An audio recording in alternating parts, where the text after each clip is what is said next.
হ্যাঁ রেডি 1 2 3 হ্যাঁ ভিডিও রাখা দ্রুত হ্যাঁ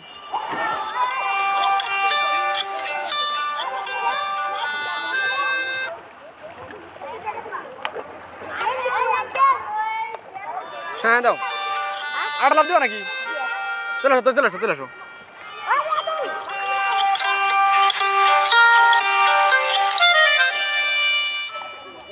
বন্ধুরা কোথায় আছি বুঝতেই পারছেন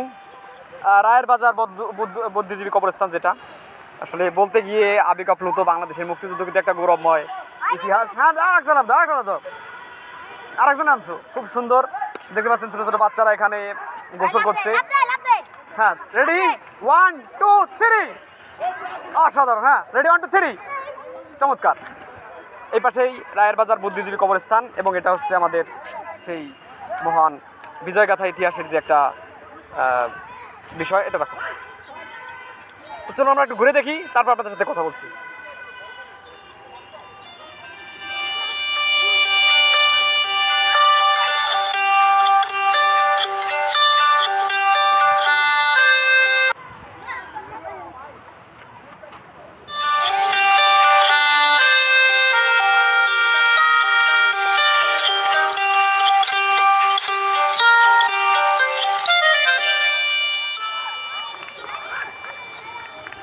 তো আমি আছি আমার সাথে তানভীর আছে আমার কাকু আসসালামু আলাইকুম কেমন আছো তুমি ক্যামেরা ধরো আমি কিছু কথা বলি তুমি ওই পাশে যাই ধরো অপোজিটে যাতে ইটা বাদে ঠিক আছে তুমি ঘাসের ওই পাশে যাও তো এখন আপনাদের দারুণ একটা তথ্য দিব সেটা হচ্ছে অবজরি না হয়েছে হ্যাঁ এই পাশে ক্রিকেট খেলা হচ্ছে একটু দেখো হালকা করে বাংলাদেশের যে মহান স্বাধীনতা সার্বভৌমত্ব বিশেষ করে আমাদের মুক্তিযোদ্ধা কিন্তু একটা ইতিহাসে গৌরব গাথা তবে সেই মুক্তিযুদ্ধটাকে পুরোপুরি কলঙ্কিত করে ফেলেছে আমাদের পার্শ্ববর্তী দেশ ভারতীয় আগ্রাসনের ফলে আপনারা জানেন এই বুদ্ধিজীবী কবরস্থানে বা এই রায়ের বাজার যেটা এখানে কিন্তু বুদ্ধিজীবীদের কত ডিসেম্বর মাসের 14 তারিখে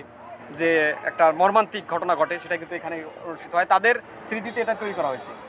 আপনারা বিভিন্ন নিউজে বিভিন্ন বই পুস্তকে অবশ্যই দেখেছেন একটা হেলিকপ্টার যাচ্ছে হালকা করে দেখো দেখা যায় তো এখন কথা হচ্ছে আমাদের স্বাধীনতার যে মহান অর্জন আসলে 71 সালের স্বাধীনতার মাধ্যমে বাংলাদেশের মানুষের মুক্তি এসেছিল কিনা সেটা একটা সন্দেহের প্রশ্ন তবে মুক্তিযুদ্ধের যে গৌরবজ্জ্বল ইতিহাস অবশ্যই সেটা আমাদের একটা স্বর্ণাক্ষরে লেখা থাকবে কিন্তু সেটাকে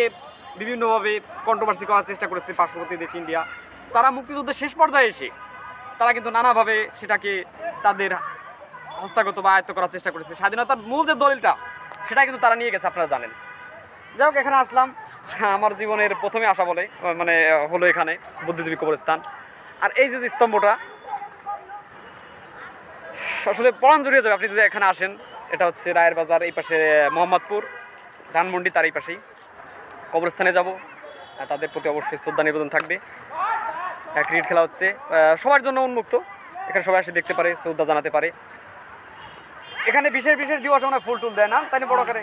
14 ডিসেম্বর বা 16 ডিসেম্বর জায়গায় আছে মুক্তিযুদ্ধের ব্যাপার অবশ্যই স্বাধীনতা আমাদের একটা গৌরবজ্জ্বল ইতিহাস কিন্তু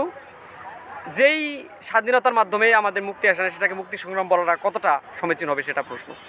তো সবাই ভালো থাকবেন সুস্থ থাকবেন একটা ছোট্ট সুইমিং পুলের মতো আছে এখানে বাচ্চারা গোসল করছে পানি অল্প কিন্তু এই পাশে আবর্জনা হয়েছে এর জন্য খুবই খারাপ লাগলো দেখ সবাই ভালো থাকবেন সুস্থ থাকবেন আপনাদের সাথে দেখা হবে নতুন আরেকটি পর্বে আসসালামু আলাইকুম